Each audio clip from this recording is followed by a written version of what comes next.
তো নমস্কার বন্ধুরা, কলকাতা থেকে তোমাদের বন্ধু সৌরভ আর একটা নতুন ভিডিওতে তোমাদের সবাইকে স্বাগত।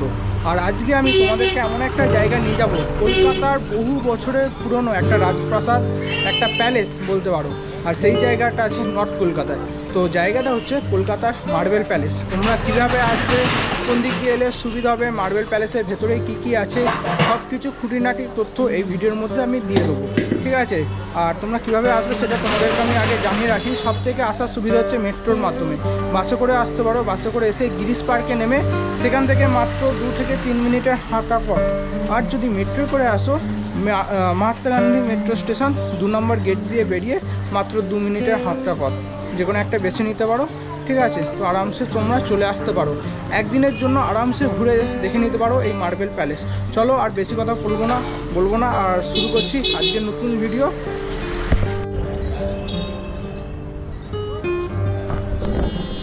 আপনারা সহজেই মেট্রোয় করে চলে আসতে পারবেন। আর মেট্রোয় মহাত্মা গান্ধী রোডে মেট্রো স্টেশনে নেমে 2 নম্বর গেট থেকে বেরিয়ে 180 মিটার জাস্ট মাত্র 2 মিনিট লাগবে পায়ে হেঁটে তোমরা পৌঁছে যেতে পারবে।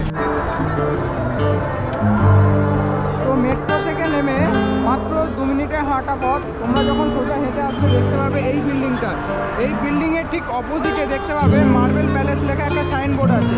এই রাস্তা দিয়ে সোজা চলে গেলে তোমরা চলে যেতে পারবে।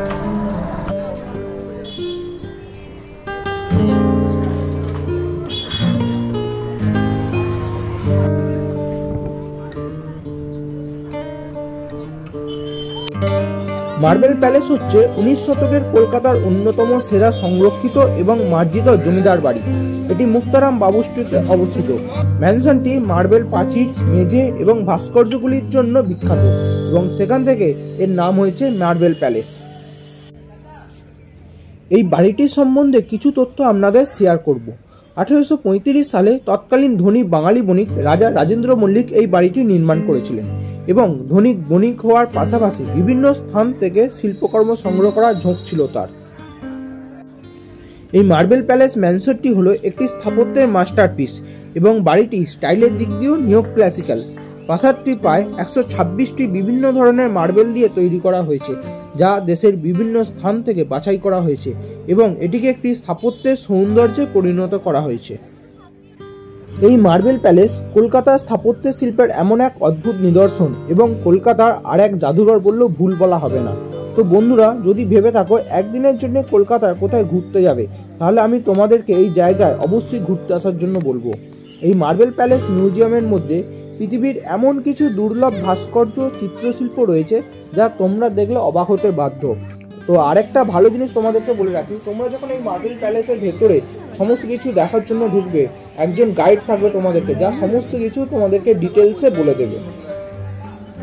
এই প্রাসাদটি 5টি হলে বিভক্ত: অভ্যর্থনা হল, চিত্রকক্ষ, ভাস্কর্য কক্ষ, বিলিয়ার্ডস রুম এবং ঠাকুর দালান। এই প্রাসাদের মধ্যে মার্বেলের স্তম্ভ, মেঝে এবং দেয়ালের জটিল খোদাই ছাড়াও বিশাল করিডোরগুলি ঝাড়বাতি, ভিক্টোরিয়ান আসবাবপত্র, ভাস্কর্য এবং প্রতিকৃতি দিয়ে সারিবদ্ধ। এই মার্বেল প্যালেস ম্যানশন মিউজিয়ামে প্রদর্শনীর মধ্যে প্র্যাকটিটালস থেকে ফিডিয়াস, ভেনাস থেকে অ্যাপোলো, হোমার থেকে ডায়ানা এবং মসেসের ভাস্কর্য রয়েছে।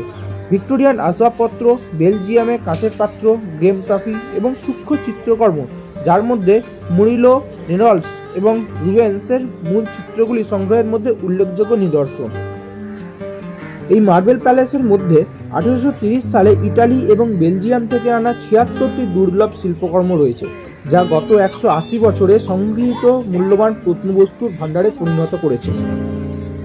প্রাসাদের পেইন্টিং রুমে স্যার জোশুয়া রেনল্ডসের সংগ্রহের 2টি the infant Hercules strangling the serpent এবং ভেনাস অ্যান্ড কিউপিড সহ বেশ কয়েকটি বিখ্যাত চিত্রশিল্পীর মূল ছবি রয়েছে।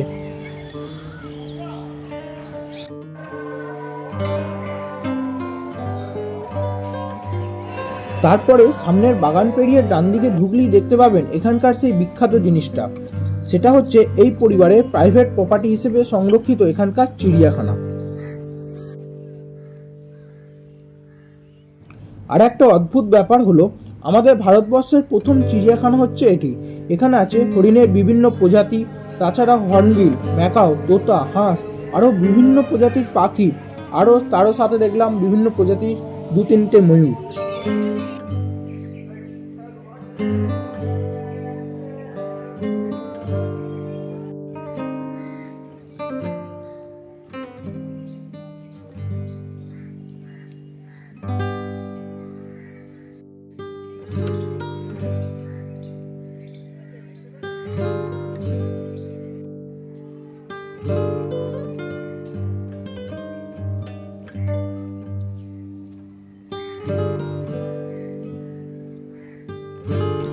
আসলে এই স্থাপত্য শিল্প এবং এই জায়গাটা রাজা রাজেন্দ্র মল্লিক এবং তার পরিবারের কলকাতার ইতিহাসের ভূমিকাটা কি। কলকাতায় আপনারা যতগুলি বড় বড় বাজার দেখতে পাবেন, রাজা বাজার, বড় বাজার বা মল্লিক বাজার বলুন, আরও অন্যান্য যতগুলি বড় বড় বাজার আছে, এই বাজারের মালিকানা এই মল্লিক পরিবারের অন্তর্গত।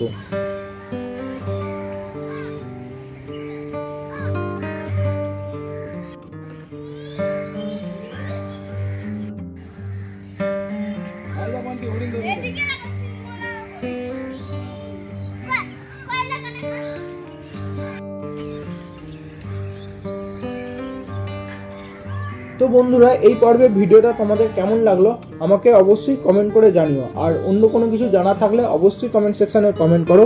ভিডিওটা ভালো লেগে থাকলে অবশ্যই লাইক, কমেন্ট এবং বন্ধুদের মধ্যে শেয়ার করে দিও। আর তুমি যদি আমার চ্যানেলে প্রথম ভিউয়ার্স হয়ে থাকো তাহলে অবশ্যই চ্যানেলটা সাবস্ক্রাইব করে দিও। চলো দেখা হচ্ছে পরবর্তী ভিডিওতে।